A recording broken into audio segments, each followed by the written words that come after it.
Hello and welcome. In this lecture, we will introduce S3, verify that we have an IAM user who can access S3, set up the AWS command line locally, and finally test the connection to S3 from the command line.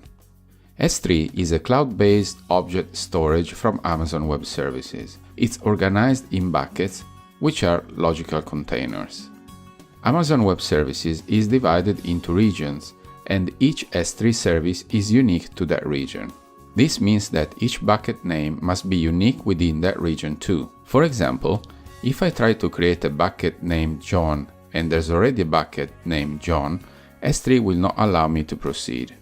So what are the advantages of S3? First, it's always available. Because storage works at regional level, Amazon automatically replicates our data across availability zones, which are independent data centers within a region.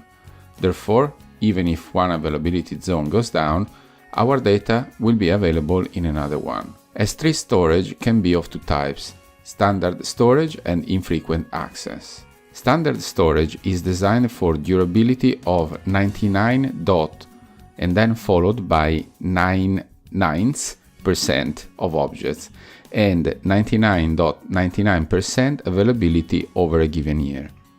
This means that if we upload 1 million objects, there is the potential of losing 100 objects and have the service unavailable for 53 minutes in a year.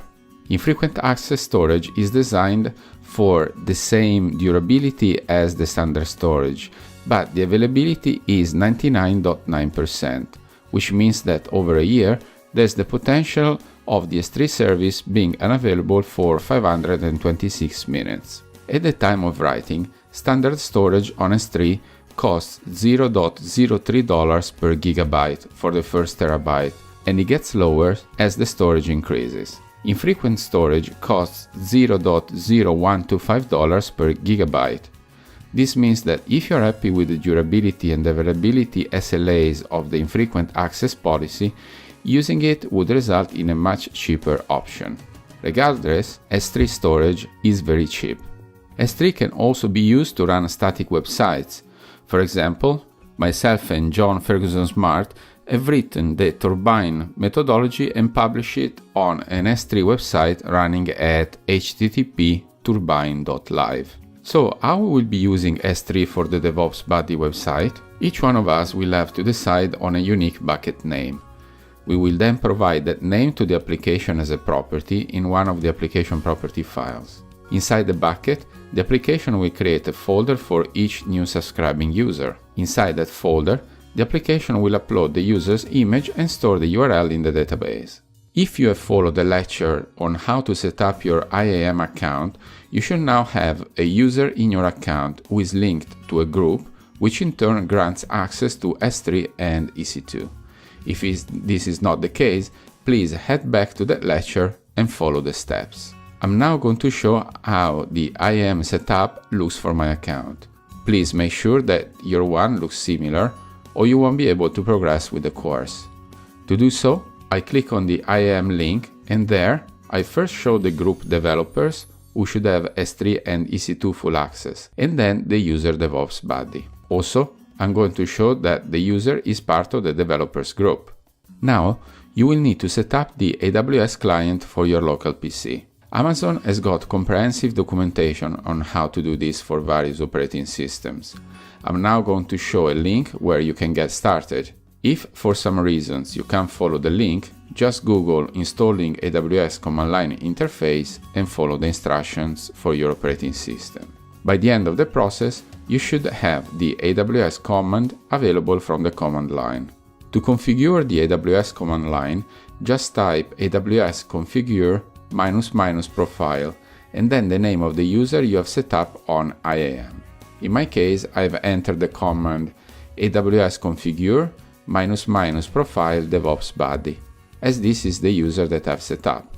At the prompt, then I've entered the access key and the secret access key and the EU West 1 region, which is the one that I'm using by default. I haven't specified anything for the format, as I'm happy with the JSON as default.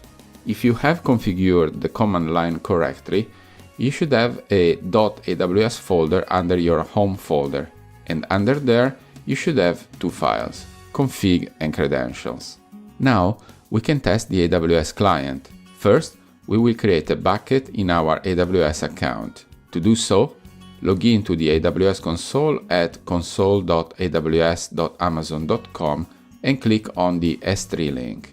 If you haven't created any buckets so far, you will see a Create Bucket button. Just click on it. If you have already created a bucket, you will see a Create Bucket button at the top left of the screen. Just click on it. Then enter the bucket name and choose the region you want the bucket to be created in. I'm going to enter Marco Tedone DevOps Buddy as bucket name and Ireland as region. Ireland corresponds to the AWS region EU West 1. Then we are going to add the following property to the application common.properties file under the .devops buddy folder. The name is aws.s3.root.bucket.name and the value is the bucket name that we have just created. In my case, Marco Tedone DevOps Buddy. We are also going to add another property identifying the profile that we have just set up.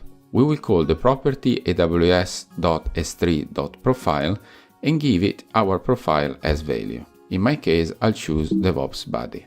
To see the list of profiles, you can view the content of the credentials file under the .aws folder, which resides under your home folder. Now we can test the AWS command line client. Open a command prompt and type the following command: aws s3 ls --profile and then the name of your profile. In my case, I'll use DevOps Buddy. If your IAM user and group and AWS command line client are configured correctly, you should see as output the name of your bucket. The command basically says, I want to see all S3 buckets for the user identified by the profile that I've passed as argument. The command line client works by always passing AWS as first argument, the type of service you want to run the command on as second argument, in our case S3, and then the specific command for that service, in our case ls, which is similar to the Unix equivalent. For those of you who don't know, on Unix systems, the ls command lists all files and directories on the given path. If you run into trouble, you can send an email to e-learning@devopsfolks.com or participate in the course forums and ask questions. Great!